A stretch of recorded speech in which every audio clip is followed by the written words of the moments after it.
start recording. Okay. Hello, everyone. Thank you so much for coming to our webinar on set actions.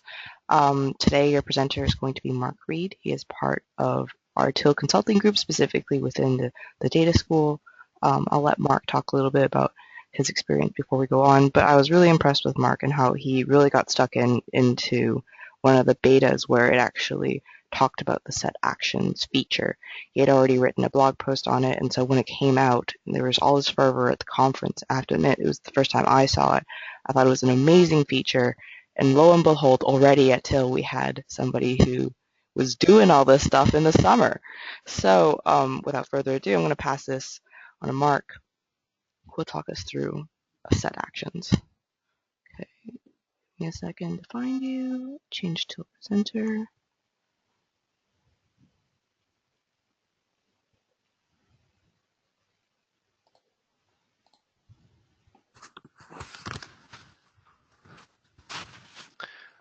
Oh, okay. It's just asking me to present my screen. I need to add an extension, so apologies for that. We'll have to just do something real quick here. No problem, because it seems like the room is filling up real fast. We are already at 32 attendees. Thank you so much. Oh, by the way, while this extension is downloading, I should put out some guidelines. So for everybody who's in the audience, thank you very much. Obviously, there will be questions as they pop up. Much appreciated if you could type out your questions in the comment section, and I will moderate them in the chat. So perhaps it's something that I might need to interrupt Mark with, but for overall, we're going to try and reserve questions for the very end so we can keep this running smoothly. Hope everybody understands that. All right. Sounds good? Looks good? I can see your screen. Oh, great. Great. Wow. Okay.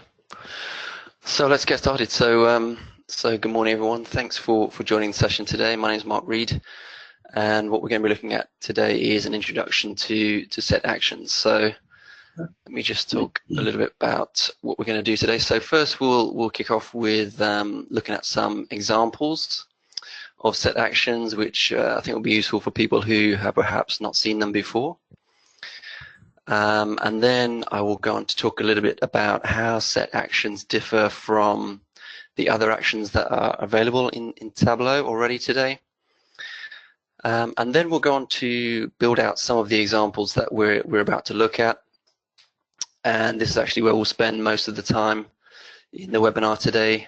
We're building out the views in Tableau, creating the sets and the set actions and so on. So it'll be quite a practical focus. And then finally, I'll share some resources with you where you can go on to find out a lot more about set actions and have a look at some other examples and some more advanced use cases. So with that, I will switch over to Tableau here, and we'll just have a look at some examples. So this first one is looking at proportional brushing. So proportional brushing allows you to make a selection in one view and have that update a different view which shows you the selection that you've made. So in this case, we can see that the sales, for example, in our West region, 35% of those sales are made up by these selected products here. And as I continue to select more products, you can see that this proportion increases as you would expect. And this is really quite a useful function because it allows you to really see the context of your sales in this view. So just to compare that to if this was a filter here, if I switch this over to be a filter, you now only just see the sales that you have, but you don't really have the context of how much other sales you've made of other products. So switching it back to the proportional brushing view again using the set action, we can then see what proportion is. So it's quite a useful view. And in this case here, I'm also reusing this set to then highlight by means of size of these dots on this scatter plot here, and with labeling as well. So you can see that only the marks that I've selected here are being labeled and resized. So this is one of the use cases of set actions where you can reuse the set across multiple views. Okay, this next one is looking at dynamic viz in tooltips. So this is one of the examples I used in the blog post that Emily mentioned. So as we hover over a mark here, we can see that this viz in tooltip pops up. And with the set actions, we're able to then modify the selections that are made within the view and have that dynamically update the viz in tooltip as well. So, again, this can be quite useful for providing some context as we drill down here. Okay, and then this next one is looking at dynamic drill down. So this has been very popular since set actions have come out. And this allows you to drill down into a hierarchy of values and be able to expand this tree dynamically. So this is quite a nice feature which you were able to do to some extent previously using parameters, but this makes it much easier and more dynamic. So we will look at building this out later. And there's also the tree map version of this as well, where you're drilling down into literally the same hierarchy, but in a more visual view. Okay, then we have this next example is looking at being able to select dates in a view, and then using the set action to capture the set of these dates, and then we'll look at creating a calculation to capture the earliest date and the latest date, and then using those to then generate a reference band. So this reference band is now dynamic as we make selections, it moves along. And then again, reusing that same set to filter this view here in the lower side. And then this final example is looking at comparing the same dimension against itself. So in this case, we are looking at, for example, the customers that have made a purchase in both the Washington state here and let's say also in Delaware. So there's 9 customers that have made purchases in both states. And this is quite an interesting use case because we will be creating a sales measure from the same dimension, but from different values within that dimension which have been selected, and then plotting those against each other in the scatter plot here. So this is quite useful for basket analysis and comparing, for example, we're using states here, but these could be dates. So you could look at who has made a purchase in a recent date versus a date in the past, for example. Okay, so let's just jump back to slides for a second.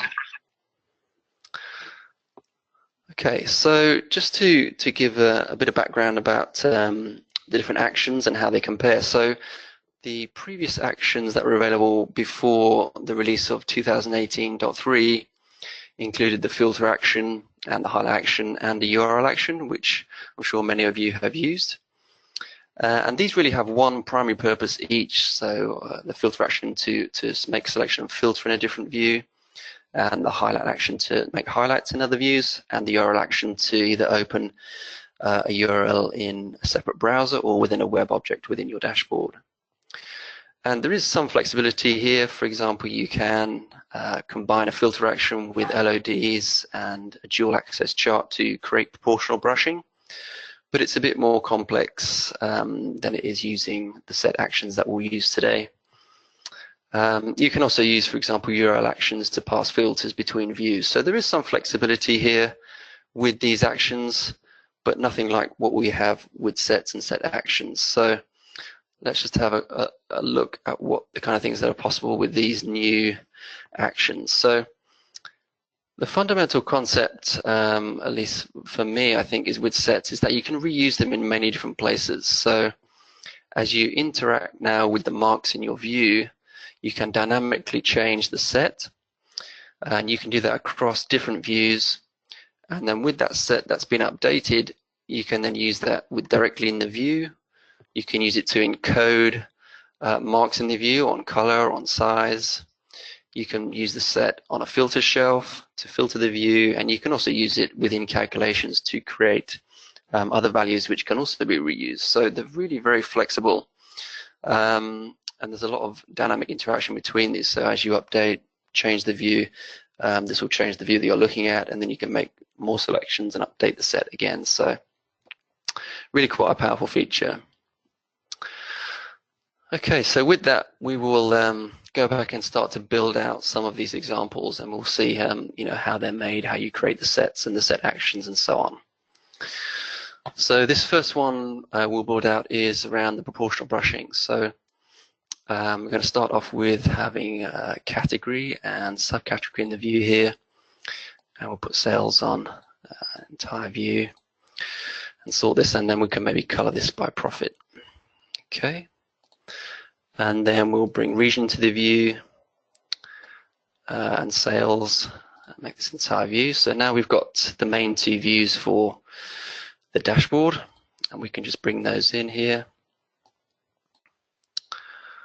Okay, and the next thing I need to do is create a set on this first view here. So I want to create a set on my subcategory. So I right click here, go to create and set, and I'll just call this my subcategory set. And we can add some examples, some selections in here. Doesn't matter which one we choose because we're going to be updating that with the action. Okay, and then I'm going to use that set that I've created now to change the color of this view here. So now what this is doing with this set on the color marks card here is that it's telling me which of the sales are made up of the subcategories that are in the set in blue, and that's in, and then which of the cells are made up of subcategories which are not in the set, i.e. they're out of the set. So I'm just going to move this in to below here so that the in part is at the bottom. It's a bit easier to read. And then we will drag over our sales onto the label, and I'll turn that into a % of total. And we'll have that running across the view. I'll just make that a bit bigger so it's a bit easier to read. Probably don't need all the decimal places. Okay, hopefully you can see that now. Okay, and now we have our basic view here. So with the subcategories that are in the set that when I initially created it, they're now showing up here. Now, the only thing we need to do now is have this become dynamic, because as I make selections, nothing's happening. So now I want to make this set update based on my selection, and we do that via the set actions, of course. So we go to set the actions for dashboard. And here you can see where we had the previous actions, which you may have used before, and at the bottom of this list is the new change set values. So that's the one we're going to be using today. So I'll talk through this dialog box in a bit more detail for this first time, and then as we go through, we'll probably move through this dialog box a bit quicker. So I'm going to name this update my subcategory set. And then I need to give it the source, so it's going to come from this top view, which is the proportional brushing 1. And then I need to give the target for which set I want to update. So first I'll pick the data source that the set exists in, so the set will only exist in one data source. And then I find the set here on the second drop down. So that's the set that we created. That's the one I want to update. And then you have the option of what you want to do when you clear your selections. So in this case, when I click away from any of the bars, I want them all to come in, so that then I'm seeing 100% of sales. So in this case, I'm going to add all of the values to the set, and I'm going to trigger the interaction based on a selection. So like the previous actions that are available in Tableau, you have the option to have them be triggered by either hover or select or menu. And we're going to be using select for pretty much all of the actions today. Okay.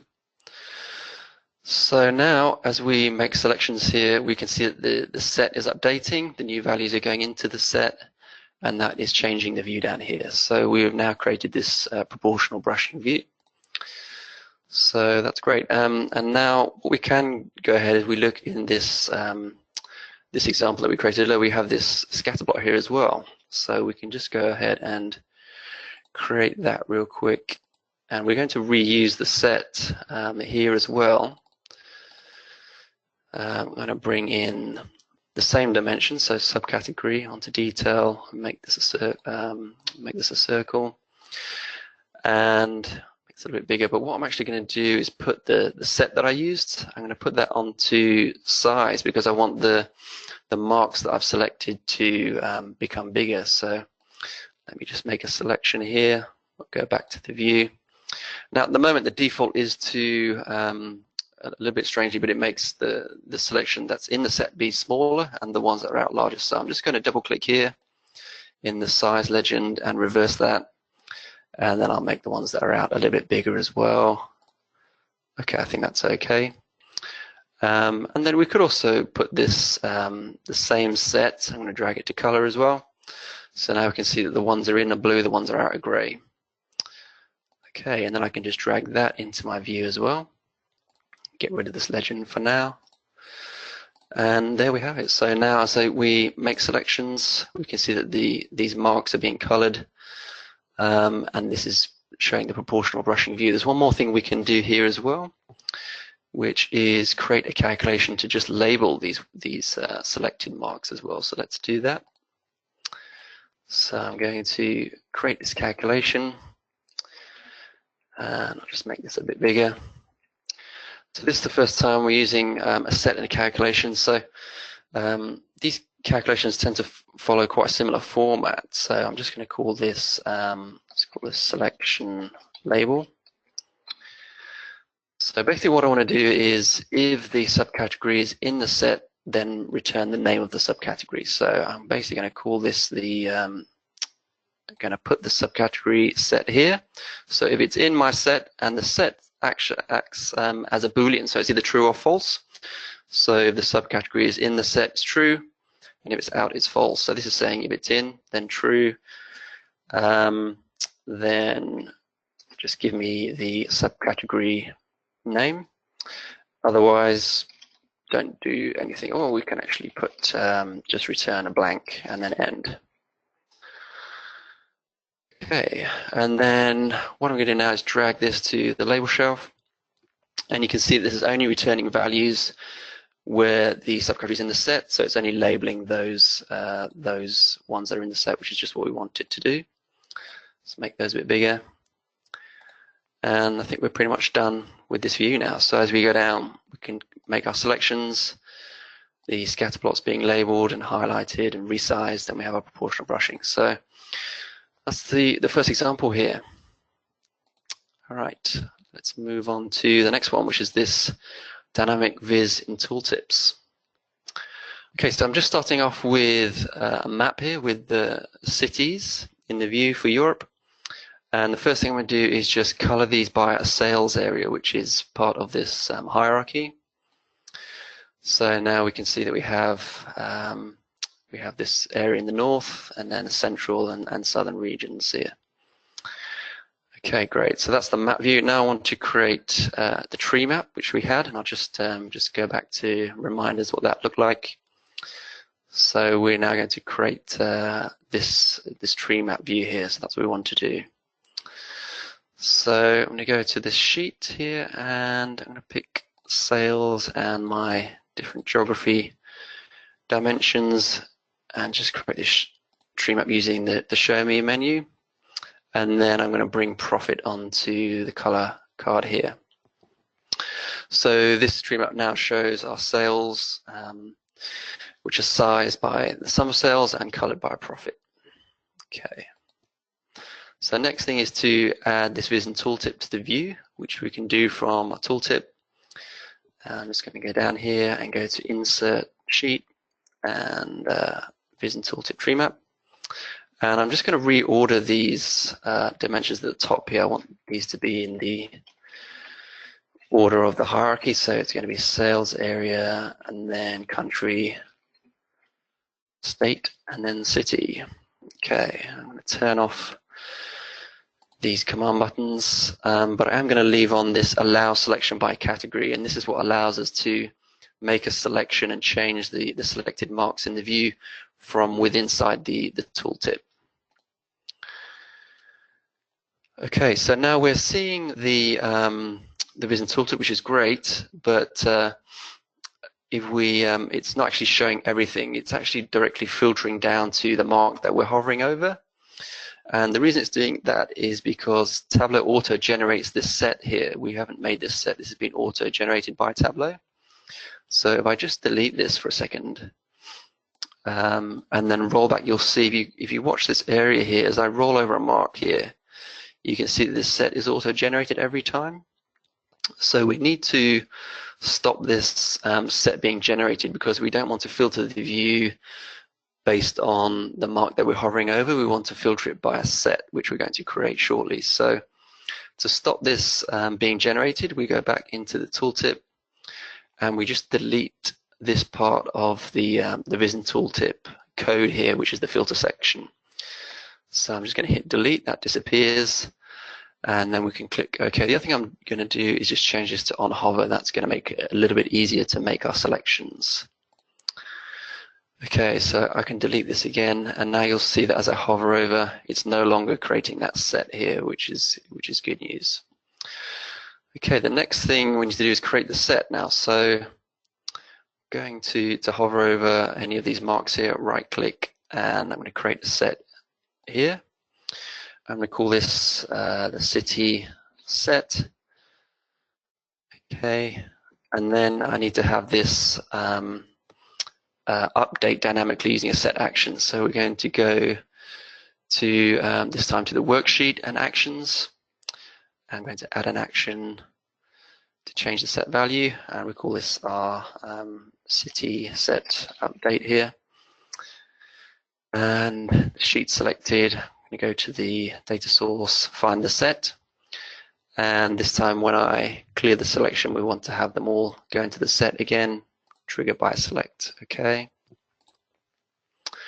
So now this time, when I make a selection, we should see that they've gone into those have gone into the set now, which is great. And now I can go to the Vision tooltip, and I want to use this set now to filter the Vision tooltip. So now it's only showing the data for the marks that we selected in the view, which included France and Spain in this case. Okay, so now as I hover over, we can see that as I change the selections in the view based on this Vision tooltip selection, the Vision tooltip is updating, and we may just want to make this a little bit bigger as well. So we can go back into the tooltip and we'll change the size here, maybe to 600. Okay, and we can see that that is now updating. So there we go. That is the dynamic Vision tooltip. Okay, great. All right, let's move on to the next example, which is going to be looking at drill down. So just remind ourselves what this does. So this is going to build out a hierarchy here and be able to drill down into that hierarchy. So that's the plan here. All right, so we've got country. We're going to put country on the on our view and rows, and then we might be tempted to bring the next level down, which is state, but actually what we need to do here is create a calculation to generate a state only if this first view is selected in our set. So in order to do that, the first thing we need to do is create a set on the country. So I'll right click here again, go to create set, and we'll call this country set. And we can just put an example of, say, Finland in here. Okay. And then what I want to do now is create a calculation that will be, we're going to call this the level 2, and it's going to be the state. And what I want this to do is return the state if the country is in the set that we've just created. So again, it's going to be if, this time it's going to be the country set. So if the country is in that set, then return state, else return just a blank string. So you'll see this kind of format of calculation will be used again and again as we go through these examples. This is quite a useful format of calculation to understand what's happening. So it's essentially, as again, checking, is this country that's in the view in the set? If it is, then return the state. Otherwise, then just return a blank string. And then we actually bring that calculation into the view, and we can see that that is just returning the states for the country that we initially put into the set, which is what we expect. Okay, so then we basically need to repeat that procedure now for the next level down, which is going to be city. But now we're not creating the set based on state here itself. We actually want to create it on this level that's in the view, so it's the L2 state. So we're going to create the set based on the calculation. Create the set here, and we're going to call this the level 2 state set. And we can just pick one of these to get us started, and OK.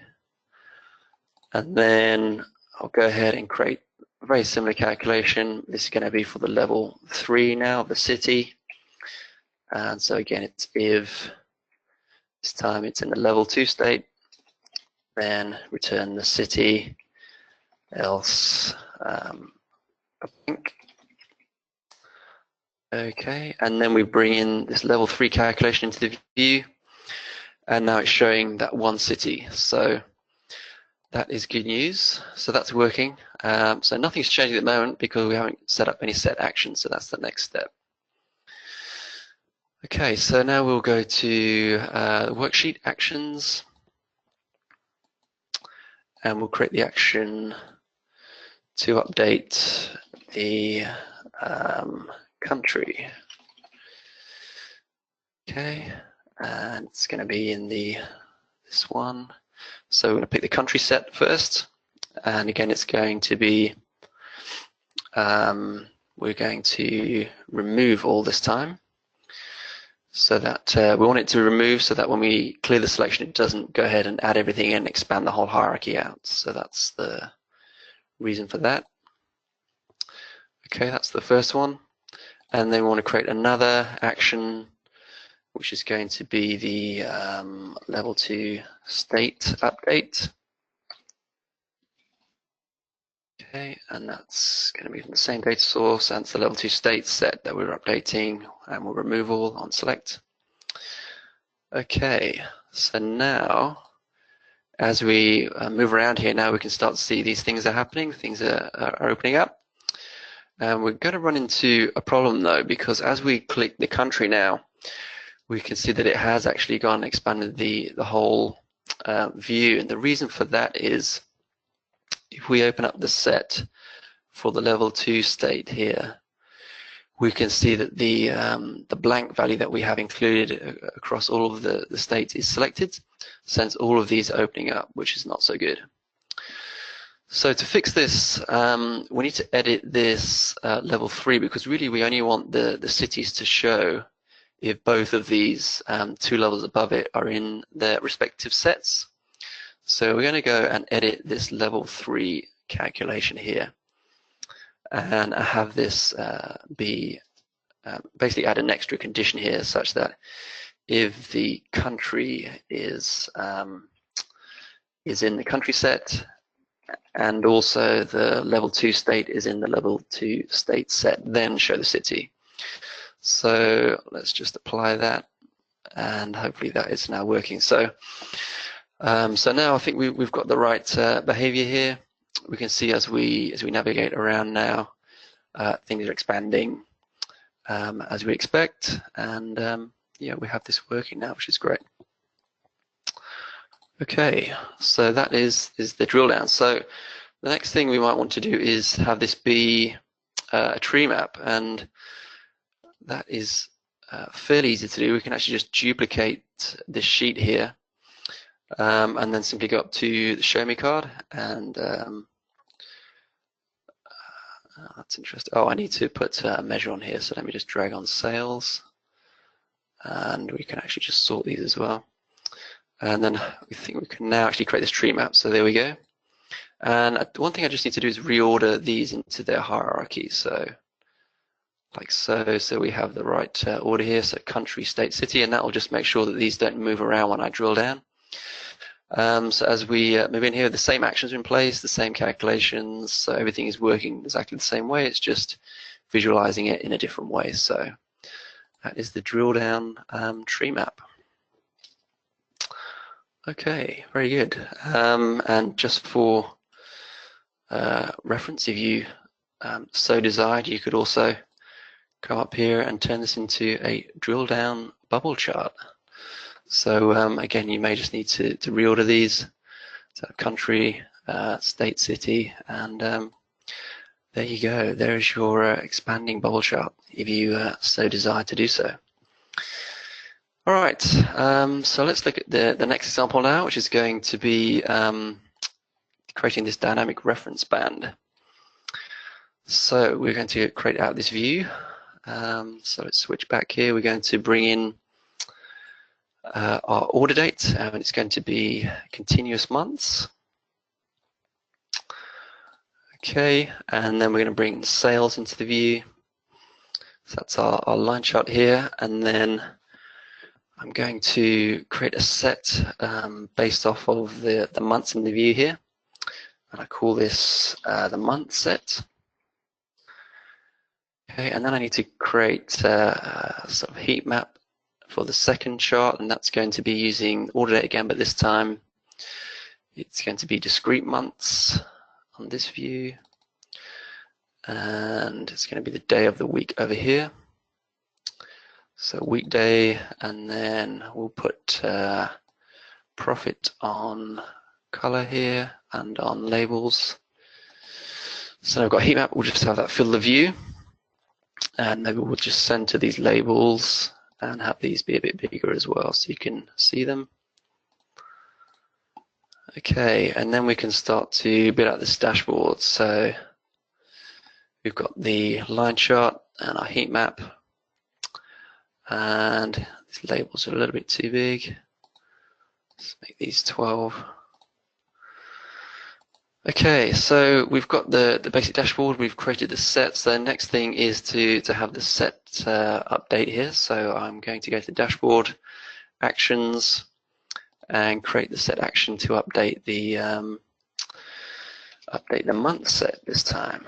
So update the month set, and want to do it from this top chart, the reference band, and it's in Superstore, and here's the month set. And when we clear the selection, I want to add everything to the set.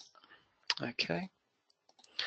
All right, so now that is updating values in the set, and I want to use that set to filter this view. So I'm going to go to the heat map view, and I take my month set here, drag this onto the filter shelf, and that's now being filtered. So as we change our marks here, it's being filtered in the view below, so that's good news. And the next thing we want to do is now actually capture the first date of all of these selected dates which are in the set, and the final one. So we're going to create two calculations to capture those two dates, and then we'll go ahead and use those dates to generate our reference band. So let's go back to this view here, and we will go and create calculation, and it's going to be it's called the start date. So very similar calculation. We're going to start off with the if and bring in the month set. So if the month is in the set, then we return that, and I'm just going to drag in the month from the view here, so I get the right month, and then just end. Okay, so that's going to give us. So what this calculation will do now is return actually all of the dates that are in this the set. But what I really want is just the first one of those. So what I now need to do is get the earliest of these dates, and to do that, I simply wrap all of this in a min calculation. So now that's going to give me the earliest date. Okay, so we just OK on that. I'm going to turn this, convert this into continuous, because it needs to be continuous to be used for the reference band, and then I can duplicate that, and we'll edit this one. And this one I want to be the end date, so let's change the name here, and then I'm simply going to change this min to a max. So it's exactly the same thing, it's returning all of the dates in the set, and then this max function will give me the latest date of all of this of all those ones returned. Okay, so now we can go back to the view here, and we can now create this reference band. So I'm going to right click here, add a reference line. I need to do one more thing actually, is add those into the view. So take the start and the end date and just bring those, drop those onto details so I can use those. And we'll come back here, go to the reference band, and then I'm going to do this from the start date and up to the end date. And we can color this kind of red, pink color, and we'll put some lines at either end. And then we actually will show the value of the date, the start and the end date there, so we can see those. Okay, and then hopefully that will update as we change here. So, and then we can just change maybe the format of those dates. If it wants to cooperate. Okay, here we go. So format, and we'll just make these a bit bigger. And we will change the format there. So I think I'll just make these month, year. I'll make them a 3-character month. Okay, so now we've got January 15 to December 18, and as we change the reference band updates, we can see the start and the end date, and it's filtering this view below, which is what we wanted to have happen. So there you go. That is the dynamic reference band, and you can see what we're doing there. We're using the set actions to create the set. Set is being used to generate calculations, which give us values which we can then go on to use to create a reference band. But of course, we could also use these values to create a further view, and we could perhaps find out, look at what is, for example, the maximum sale between these two dates, or we could compare the sales between these two dates with the same months in the prior year, and so on and so on. So it kind of gives you an idea of the flexibility of how you can use set actions. All right, so the final one we're going to build out is this looking at dynamic calculations, being able to compare the same dimension against itself, but based on selections within each of these views here. So let's go ahead and build this out. So we're going to start off with just bringing state out into the view, and I'm actually going to add state to text as well, and going to make this a bit wider, and I'll put sales on color and make this a highlight table, and then I'll sort these, and then I can hide the header, and I'll just have this fill the view for now. Okay, and then these are going to be the states that go on effectively what will form kind of the y-axis.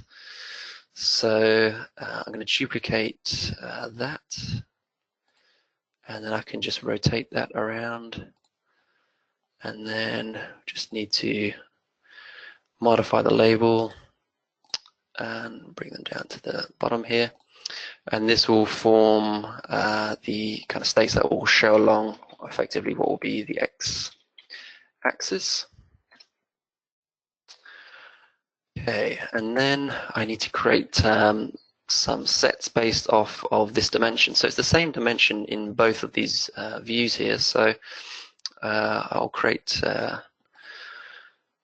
this based on the state here. Actually, you can just do it in the view. So I create that set. I call this the state set. Okay, and actually I need to modify that now. Just realize I need to have two of these. So this is going to be the Y state set. This is our Y view. And then I'm going to create another one. I can actually create this in the same view because I'm creating the set based off of the dimension, not the view. So I can go ahead and create another set. And this is going to be the X state set. Okay, so we've got two sets now based off of the same dimension, and now I'm going to create two calculations, one based off of each of these sets. So calculation. So this is going to be the sales that result from any sales that are made from states within the X selection. So we can just call this X sales. So if X state set, I'll zoom in a bit here, then sales end. Okay, so that is our X sales. And then I can just duplicate that because the next calculation, you probably guessed, is going to be very similar, and that's just going to be Y sales. Just change that to a Y. Okay, and let's just go ahead and build the view. So what I'm going to do now is actually have the scatter plot. So this is going to be, so now I'm going to plot these dynamic measures that are created against each other. So we've got a Y sales here, our X here, and then I'm going to bring the customer into the view here. So I'm going to break it down by customer. Let's make it a little bit bigger. Okay, so let's just build the view and then I'll explain a bit more about what's actually happening here. Be easier to explain when we see the view, I think. Okay, so this is the Y axis, it's going to be the X axis. It's going to hide the title in both of these, and then bring the scatter plot out, and we'll just hide this for now. Okay, and then we can let's kind of clean this up a little bit. Put a space in here. Okay, so we've got our view here, and let's just create the set actions. So what I need to do is have this update the Y set. So I'm going to go ahead, create the dashboard action here. So this is going to be just on the Y, and I want that to update the Y state set. On select, when I clear, I'll add everything into the view. Okay, and I'm going to do the same down here. So it's going to be another dashboard action, and that's going to be update the Y, the X state this time. And you can see it's telling me there's missing fields in the view, so I need to just make sure that I'm only triggering this from the X state set where the dimension is present. So you can just call this update X. Everything into the view based on select. Okay. All right, so let's see what this does now. So as I click through here now, it's updating the set of states that are in this Y set, and as I update down here, it's doing the same for the X. And then it's if I just hide, I can just filter out any of the nulls here. So what this is now doing is saying, okay, it's going through the underlying data, and it's saying, okay, only show me those customers, because we've got the customer dimension in the view, where they have sales originating from states that are in this set, in this case Washington, and also they have sales from states originating from this other set, which in this case is Oregon. So this can be quite useful to figure out some kind of cohorts, I guess, trying to track down which of your customers are making purchases in certain states.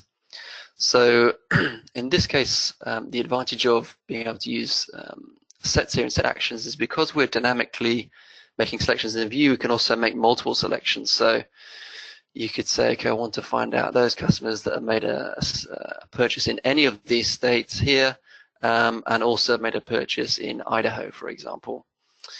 And actually we can go ahead and see, so this is customer here, James, has made, we can see the amount of the purchase as well.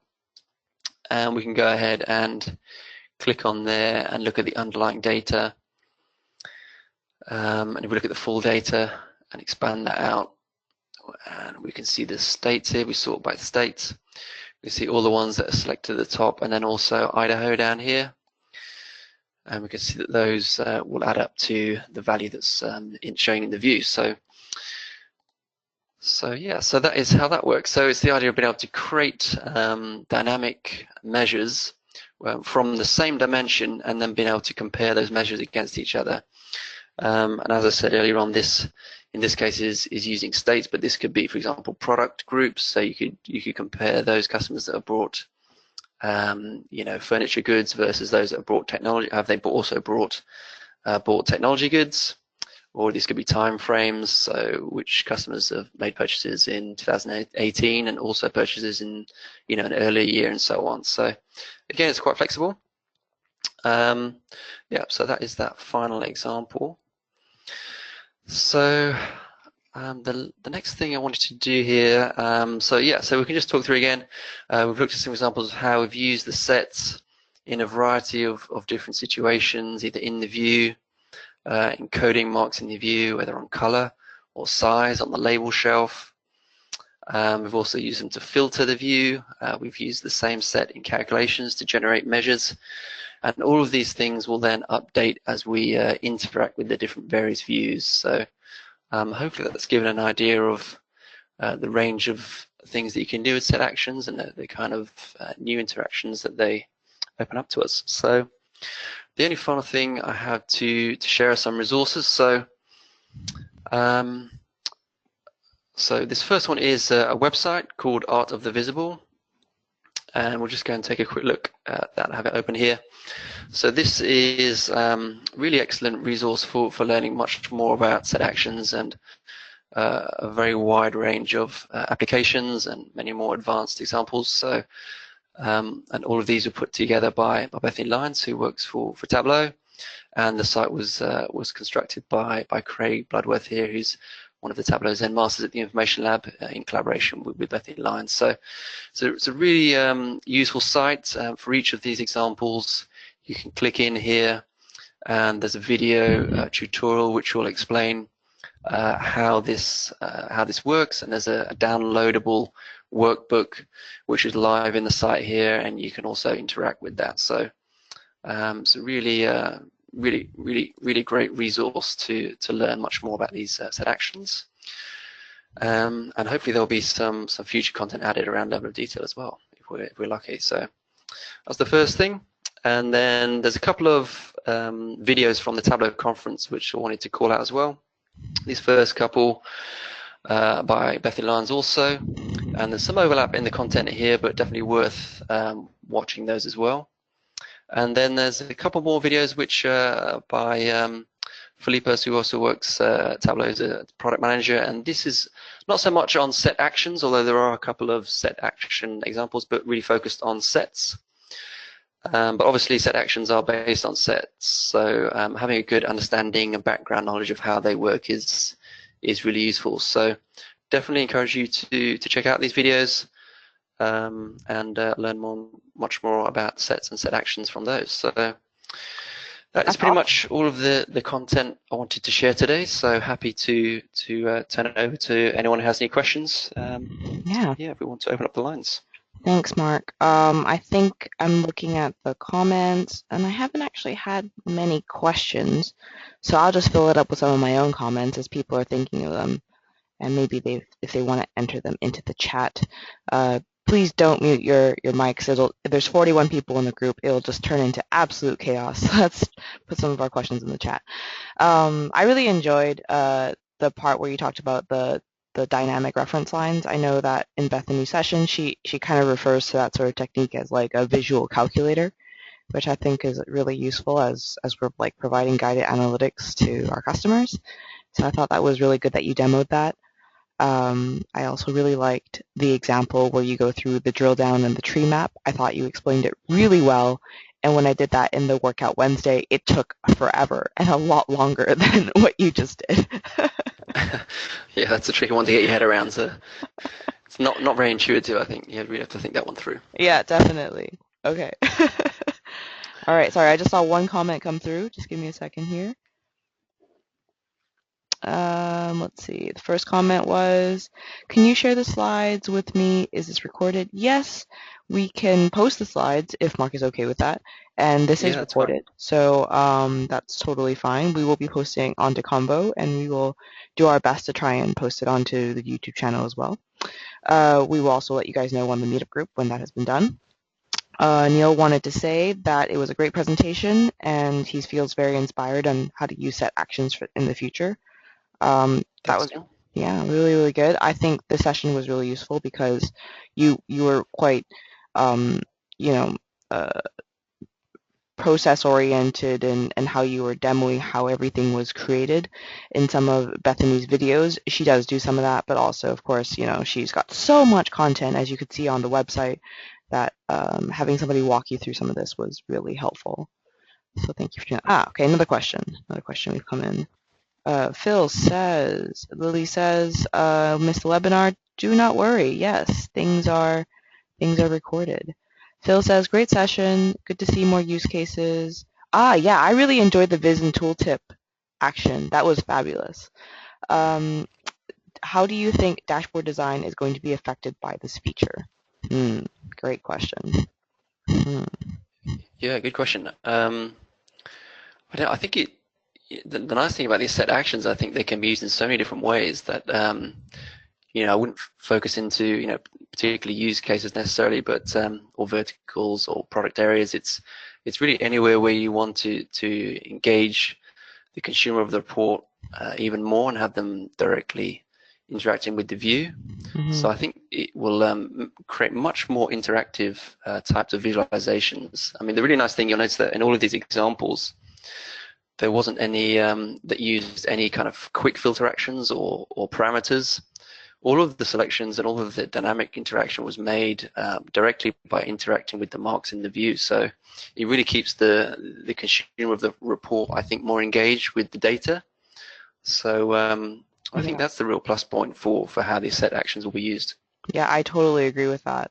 I mean, I remember when I first saw this feature, I was really impressed by Tableau and how they rolled this out, because I remember for a long time, and probably still, they kept saying dynamic parameters is such a difficult feature to implement, but obviously so powerful for all of us as analysts because we're trying to do scenario modeling.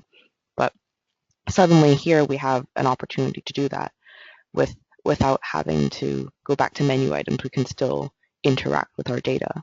So I was really Yeah, impressed with how they still kept to the ethos of what we're trying to do with Tableau, but still deliver on the functionality that we needed. Okay. And yeah, absolutely. Olufemi, thank you for enjoying it. No worries that you're new to Tableau. I think knowing this feature will make all of your reports a lot more powerful. So thanks for stopping by. All right. Um, I think that's kind of it for questions.